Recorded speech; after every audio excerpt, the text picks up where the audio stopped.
What's up, guys? The big question everybody has is, did you get your house yet? I looked today. That's what I was doing all day today. I was looking. Not yet. Saw a couple things I like, but not yet. We saw you and Bisping and Sarah, you guys got to go outside the safe zone a little bit. How do you guys get approved to do that? How does that work that you guys can head out of the bubble and that sort of thing? Can we get approved? Yeah. You're stuck here, unfortunately. We're filming. We were filming a show yesterday, so we went out and, we did some fun things. How do we get to do it? Does it require that was part of it. So much over-the-top stuff here. Just curious. We knew we were doing that when we came. Same protocol. Everybody that we were in contact with and everybody that had anything to do with us was tested multiple times. Realistically, Abu Dhabi is the safest place in the world. Leaving the safe zone is because they don't want us to leave the safe zone. That's what that has to do with it. They don't want us outside of the safe zone while this thing's going on. But, we got some stuff worked out, and they made it sure that everybody that we were in contact with was tested multiple times. And I think we're aware of how many times I've been tested. I know you don't always talk numbers, but there was a report that came out this week that UFC 251 did north of 1.3 million pay-per-view buys. I'm curious if you can confirm that report, if you might want to take a victory lap of sorts, if that's the number. Well, it was a very successful event, and we're happy. This thing killed it across the board in every way you could possibly kill it. So it was awesome. Yeah, it was awesome. The thing did really well. What do you take out of it? When you post a number like that, that's one of the biggest ever. What lessons do you take out of it? Was it Masvidal's addition? Is it, Fight Island? What lessons did you take out of it? Well, I said it to you guys the other night. I think when you put on a fight, a successful promotion of an event, it's this big melting pot of different things.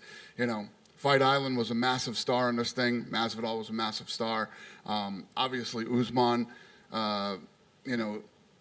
the champion and a guy that, we're all starting to realize is tough to beat, and a great card underneath it. And, it all came together perfectly, and it was a major success. Everybody's healthy. It's all good. Literally not one negative thing that I could point out.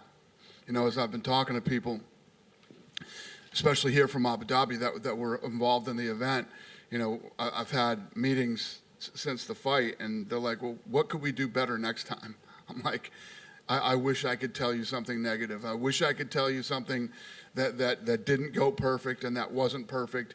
Everything here has been perfect. And when you think about this safety zone that we're in, from the restaurants to the hotels and the service and everything else, it literally could not be done better than this. If you look at all the other places, California just shut down again, and what's going on in the States, you couldn't execute a better event with better facilities, with better, food for everybody, and the list just goes on and on. It could not be better. I would agree with that. I know that we've got 3 fight cards left, but people are already starting to talk about when we come back here. You've got some fighters saying that they've heard maybe October that they'll be fighting out here. Are you ready to say, yes, we're going to have another run of events out here in October? Not officially. Not officially. But yes, we're going to have another run of events out here. It's just, if you look at what's going on in the world, like I told you guys before, I don't see this light, changing anytime soon. Yeah. We turn around from the pay-per-view. We got a Wednesday night fight card right away. How did this come together to put one together? Was it just because you're trying to capitalize on Fight Island, or do you see more midweek events happening in the future with ESPN? How did this come together? What do you mean? For doing a Wednesday event. It's happened before, but it's not something that happens a lot. So is this something we'll see on Fight Island, or are we going to see more of this in the schedule? Well, we're still catching up with our schedule, too. So we caught up with our schedule in the United States, and now we have to catch up with our schedule here, I guess what you could call the rest of the world, with these international events. Because off the top of my head, I can't remember, but we were supposed to be doing a Brazilian show, Australian show, and, all these different shows that were supposed to happen. We owe all these kids fights. We got to get these kids fights. While you've been out here, have you had a chance to speak with Habib yet and catch up with him and see how he's doing? No, I'm not messing with Habib. I'm leaving him alone until he's ready to talk, and I'm letting him mourn and, do what he has to do. I reached out to him, the day of, and I haven't heard back from him since. So I know the tentative plan was to maybe have him fight in September. That's already just like 2 months away. Do you think that's off the table at this point, or is it still a possibility? I don't think it's off the table. Just waiting to hear from him. Yeah. And last thing for me, the one that everybody's hammering me about, Adesanya and Costa. We know the fight's happening. We just haven't gotten an announcement. What's the holdup, and when can we expect to know when that fight's going to take place? Well, there's no holdup. We just haven't done it yet. There's no holdup. We're focused on this here on Fight Island. It's like I'm not thinking about anything else other than this right now. We have fights laid out till, where's Mick? Did he leave? Yeah. Mick looks like he's been laying by the pool all day. He must have went back. We have fights laid out till October, so our schedule's already made. We're way ahead of this thing, and when it's time, we'll announce it. Hey, Dana. I know there was a lot of things that went into the success of UFC 251, but does it cement Masvidal as one of your biggest stars? Does it? Yeah. Yeah, he's a big star. Marlon Moraes said that he has accepted a fight with Cody Garbrandt in October. Does that leave the path open for Aljamain Sterling to get a title shot at PTR? Yeah, I don't know. We haven't pulled that trigger yet. But would there be anyone else in that division apart from Sterling that makes a logical choice right now? I don't know. I'm not even thinking about it. If you guys ask me about any other fighters or any other fights, I'm not even there. And last one from me. It's Conor McGregor's birthday today. I wonder if you've had any sort of dialogue with him since his retirement, and if you've spoken to him at all. I'm sorry, what's the question? It's Conor McGregor's birthday today, so I thought I'd take the opportunity to ask you, have you spoken to him at all since his retirement, and have you had any dialogue with him at all? No, none. Happy birthday, Conor. Cheers. Speaking of another fighter that has announced that with retirement, Amanda Nunes, have you ever talked to her? Because you mentioned that you're planning on talking to her about her future. Amanda Nunes? Have I talked to her about her future? Yeah. I haven't. No, we haven't talked. Yeah. My whole focus has been here. Okay, so speaking about Abu Dhabi fights, on Sunday you weren't very happy with the judges. Are you planning on changing anything on that aspect, and judges and referees? No, whatever we had planned for here is planned, And no matter who you bring in or what you do, there's always the possibility of bad decisions, Did you guys see today that FanDuel, if you bet with FanDuel, they gave you your money back on Max Holloway. Yeah, it's pretty crazy. So that there goes to show you. Okay, last one for me. You have mentioned many times that you're planning on sharing your protocol with other leagues. Bellator is coming back later this month. Are you planning? Would you be willing to share your protocols with them as well? Yeah, well, we sent it to many other MMA organizations. I doubt Bellator is going to be calling me, asking me for any protocols. But sure, yeah, we would. Hi, Dana. Hi. I just found out that Davison's still flying over here. He's still on the plane. Are you still concerned about his weight? Yes, I was concerned about his weight anyway.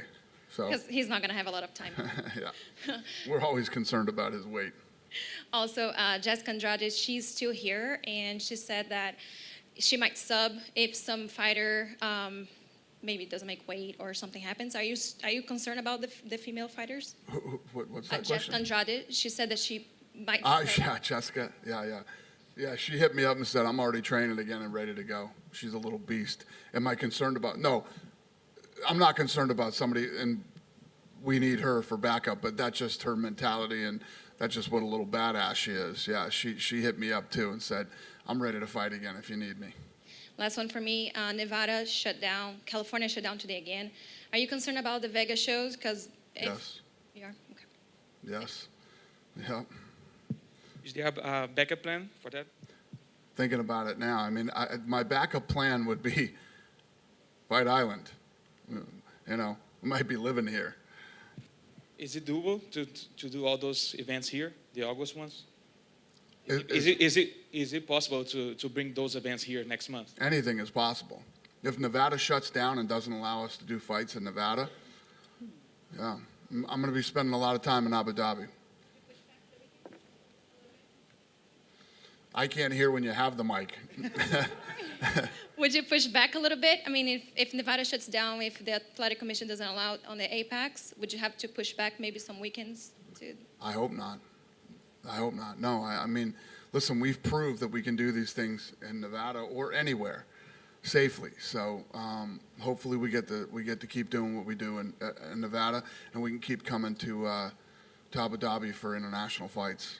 That's what I'm hoping. So, but yes, I'm thinking about what happens if we get shut down and what's next.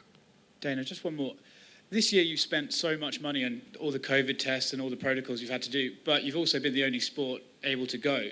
In terms of your business this year, how successful is the UFC doing? The brand has never been bigger or stronger than it is right now. I mean, if you look at the ratings and the amount of promotion and the amount of, I don't know if you guys felt it the other day like we felt it, but you had to feel it in your business. My social media, my personal social media was off the charts, the biggest numbers that I've ever pulled, ever. UFC's social media numbers are off the charts. The traffic. I told you guys the other day, merchandise, we've already sold more merchandise this year than we did all of 2019. We already crushed that number from 2019. And the list goes on and on. So, obviously in a lot of ways this has affected our business. There's no gate. That's $110 million in that ballpark. And some other things, but we're still rolling, and we're seeing, you have to look at the value that's being built in the brand, the amount of people that you're probably converting to be, fans that probably never watched before, and the list goes on and on. But we're gonna do a full analysis of the brand and what's going on right now with the sport. So really, you'll only be able to know how successful this year was, like maybe in 2 years when everything's back to normal and you can see how many people you retained from this year and this attention. Yeah, listen, it's impossible for it not to be good. It's all a good thing. So there's more people that are aware of this sport than ever before, and not just in the United States but globally. Sorry, one more. You've said how amazed you were by looking at Amanda Ribas performing. Yeah. Do you think she looks better at 115 or 125? She looks great at both. I mean, it's hard to criticize her in any way, shape, or form. She's incredibly talented and has an amazing personality. She's got the whole package. Thank you. Dana, last one. Susie, the UFC makeup artist, she announced, I think, last week that she has breast cancer, and she started a GoFundMe. A lot of fighters are donating money for her. Do you have any status on her? An update on maybe if the UFC also helping her? I've been helping her for 5 years. Yeah, we've been helping her for 5 years. But I don't have any updates on her, but yeah. Cool? Thank you, guys.